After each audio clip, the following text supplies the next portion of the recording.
কোনো রকম মশলা ছাড়া এই সবজির রেসিপিটি একবার ট্রাই করে দেখুন। আশা করছি আপনাদের সকলের ভালো লাগবে। রোজ রোজ তেল মশলাদার খাবার না খেয়ে এরকম নর্মাল একটা সবজি খেয়ে দেখুন, মুখে স্বাদ লেগে থাকবে। তো তার জন্য প্রথমেই আমি এখানে কড়াইতে নিয়ে নিয়েছি সর্ষের তেল, তাতে দিয়ে দিচ্ছি ফোড়নটা ভালো করে ফুটে উঠলে তার মধ্যে দিয়ে দেব কেটে রাখা সবজি। সমস্ত সবজিগুলোই আমি একবারে দিয়ে দিচ্ছি। তো আমি এখানে সর্ষের তেলে রান্নাটা করছি, আপনারা চাইলে সাদা তেলেও করে নিতে পারেন, কোনো অসুবিধা নেই। তো সবজিটা দিয়ে এবার আমি সবজিটাকে ভালো করে একটু মিশিয়ে নিলাম। মিশিয়ে নেওয়ার পর আমি আগেই বলেছি আজকের রান্নায় কিন্তু কোনো রকম কোনো মশলা যাবে না, শুধুমাত্র আমি এখানে ব্যবহার করব হলুদ গুঁড়ো আর স্বাদ অনুযায়ী লবণটা দিয়ে এটাকে ভালো করে 2 থেকে 3 মিনিটের জন্য এটাকে আমরা কষে নেব, হালকা যাতে একটু ভাজা হয়ে যায় আর সবজিগুলো একটু নরম হয়ে যায়, সেই পর্যন্ত এটাকে ভেজে নিতে হবে। এই দেখুন এরকমভাবে এটাকে ভেজে নিতে হবে। কোনো রকম কোনো মশলা ছাড়া এই রেসিপিটি একবার ট্রাই করে দেখুন, খেতে কিন্তু খুব ভালো লাগবে।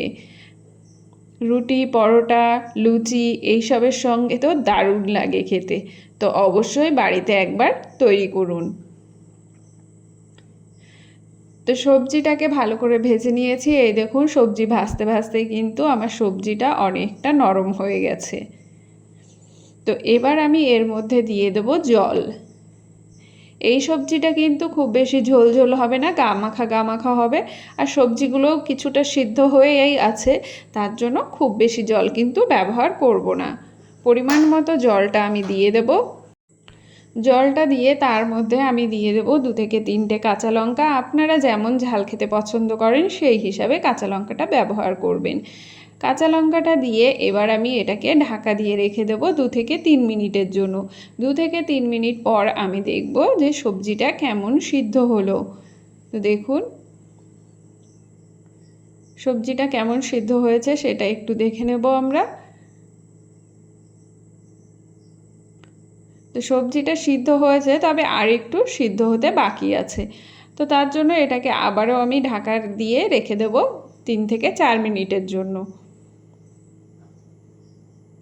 তো আমার রেসিপিগুলো আপনাদের কেমন লাগছে অবশ্যই কমেন্ট করে জানাবেন। আর রেসিপি ভালো লাগলে লাইক শেয়ার করে চ্যানেলটিকে সাবস্ক্রাইব করে পাশে থাকার অনুরোধ রইল। তো 3 থেকে 4 মিনিট পর আমি ফিরে আসছি। তো দেখুন আমার সবজিটা কিন্তু অনেকটা সিদ্ধ হয়ে গেছে। এই দেখুন এর থেকে বেশি কিন্তু আর সিদ্ধ করার প্রয়োজন নেই। আমার সবজিটা সুন্দরভাবে সিদ্ধ হয়ে গেছে। এবার আমি এতে দিয়ে দেব স্বাদ মতো চিনি। নিরামিষ রান্না খেতে কিন্তু একটু মিষ্টি মিষ্টি হলেই ভালো হয়, তাই আমি এখানে স্বাদ মতো চিনিটা দিয়ে দিচ্ছি। তবে আপনারা যদি চিনি না খান সেক্ষেত্রে চিনিটা না দিলেও চলবে, তবে চেষ্টা করবেন চিনিটা দেওয়ার। চিনিটা দিলে খেতে কিন্তু বেশি ভালো লাগে। তো চিনিটা দিয়ে সবজিগুলোকে একটু আমি ঘেটে দেব, কারণ এটা মাখো মাখো একটা সবজি হবে, তাহলে কিন্তু খেতে অনেক বেশি ভালো লাগবে। রুটি, লুচি, পরোটা এর সঙ্গে কিন্তু দারুণ লাগে। তো অবশ্যই বাড়িতে একবার এইভাবে সবজিটা তৈরি করে দেখুন, খেয়ে মন ভরে যাবে। তো দেখুন দেখতেই দেখতে কিন্তু আমার আজকের সবজির রেসিপিটা একদম রেডি হয়ে গেছে। তো আজকের রেসিপি আপনাদের কেমন লাগলো অবশ্যই কমেন্ট করে জানাবেন। আর রেসিপি ভালো লাগলে লাইক শেয়ার করে চ্যানেলটিকে সাবস্ক্রাইব করে দেবেন। দেখা হবে আরেকটি নতুন রেসিপির সঙ্গে। ততক্ষণের জন্য সকলে ভালো থাকবেন, সুস্থ থাকবেন। টাটা।